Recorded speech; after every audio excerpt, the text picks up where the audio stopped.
Assalamualaikum warahmatullahi wabarakatuh. Bismillahirrahmanirrahim. Alhamdulillahirabbil alamin. Sayyidil awwalin wal akhirin wa ala alihi wa ashabihi wa atba'ihi wa dzurriyyatihi wa idratihi wa azwajihi ummahatil mu'minin. Al-hadirin wal hadirat, as-sami'in wal sami'at, as-shaimin wal shaimat. Alhamdulillah, pada kesempatan bulan Ramadan ini kami berkesempatan menerangkan sedikit kitabul istikhadah atau bab menerangkan tentang istikhadah. Secara umum, pengertian atau ta'rif atau definisi istikhadah sudah diterangkan dalam banyak sekali kitab-kitab fikih seperti Fiqhun Nisa, Alal Madhab Al-Arba'ah, kitab Risalatul Mahid, dan banyak sekali buku-buku yang menerangkan tentang istikhadah. Seperti dalam Hasyiyah Al-Juraimi, Al-Hasyiyah Al-Juraimi menerangkan bahwasanya al-istikhadah huwa ad-dam al-kharij min ghairi ayyamil haid awin nifasi. Yang namanya darah istikhadah adalah darah yang keluar di selain hari haid ataupun nifas. Adanya darah yang keluar tersebut dinamakan istikhadah apabila salah satunya adalah darah tersebut keluar di selain masa haid atau belum layak haid. Seorang wanita mengeluarkan darah di usia 9 tahun kurang 16 hari, itu juga dinamakan darah istikhadah. Adapun kalau mengeluarkan darahnya ketika berumur 9 tahun kurang 13 hari atau 14 hari, itu sudah dinamakan darah haid. Menurut Imam Syafi'i, ketika 9 tahun, umur 9 tahun Hijriyah kurang dari 16 hari, maka dinamakan darah istikhadah.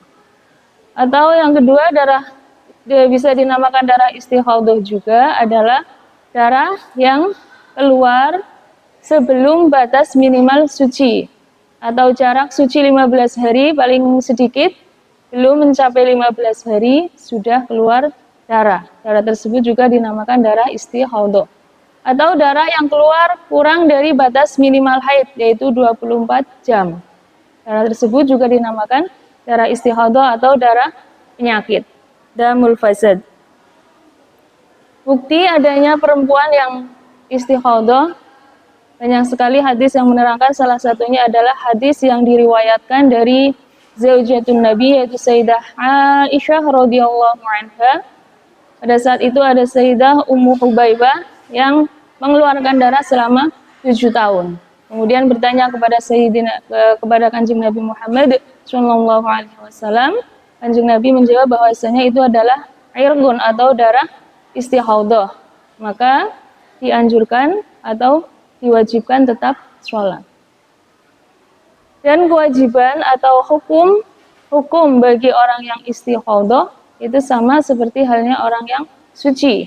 Dia wajib puasa Ramadan, wajib sholat, boleh membaca Al-Quran, juga boleh memegang Al-Quran. Orang yang istikhadah, kalau dalam kalangan pesantren dinamakan mustahadah. Kalau dalam seharian orang umum dinamakan dengan pendarahan. Menurut perspektif medis atau kajian ilmiah, bahwasanya darah istikhadah itu karena kerusakan pada leher rahim bagian bawah dan menyebabkan peradangan.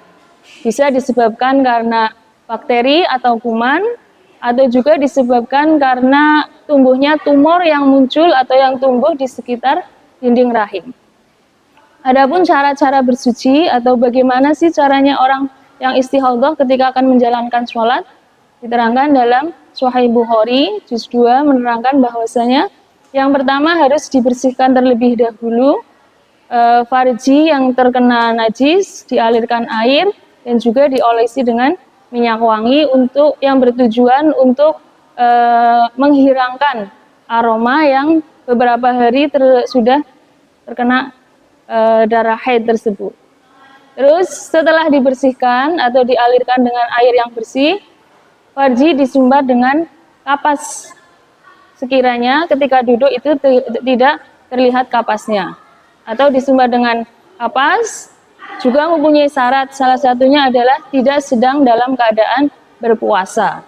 Jadi kalau puasa tidak perlu disumbat karena memasukkan sesuatu ke dalam farji itu juga membatalkan puasa. Terus yang kedua, tidak menyebabkan sakit yang berlebih. Terus selanjutnya setelah disumbat dengan kapas, menggunakan celana dalam atau sejenisnya agar darah tidak tercecer. Orang yang istikhadah atau mustakhadah ketika akan menjalankan sholat, wudhunya menunggu manjingnya waktu sholat atau continue mualah antara ketika mendengarkan azan baru menjalankan wudhu. Setelah wudhu dilakukan sesuai urutan, kemudian langsung mengerjakan sholat. Dalam sholat pun dianjurkan untuk cepat-cepat atau tidak memperpanjang sholat tanpa meninggalkan syarat rukun wajib dan juga ketentuan tumakninah ataupun hal-hal yang harus dilakukan ketika sholat. Okay. Atau masa berlakunya mustakhadah ketika setelah berwudu hanya bisa dilakukan untuk 1 kali sholat fardu. Adapun sholat sunat bisa dilakukan berkali-kali semaunya. Boleh sampai berkali-kali pun tidak masalah ketika menjalankan sholat sunat. Terus bagi orang yang istikhadah atau mustakhadah, ketika selesai istikhadahnya selesai dari haid, itu wajib mandi besar, dan ketika akan menjalankan sholat itu tidak wajib mandi kecuali bagi mustakhadah mutahayyirah, harus mandi wajib karena dia tidak tahu apakah itu darah haid atau darah suci, makanya harus mandi wajib. Kalau menurut Imam Hambali, orang yang istikhadah atau dawamul hadas itu menjadi salah satu syarat diperbolehkannya sholat jamak, karena sholat dalam keadaan istikhadah sama saja membawa najis dan juga kesulitannya ketika akan mengerjakan sholat. Demikian yang dapat kami sampaikan, kurang lebihnya mohon maaf. Wassalamualaikum warahmatullahi wabarakatuh.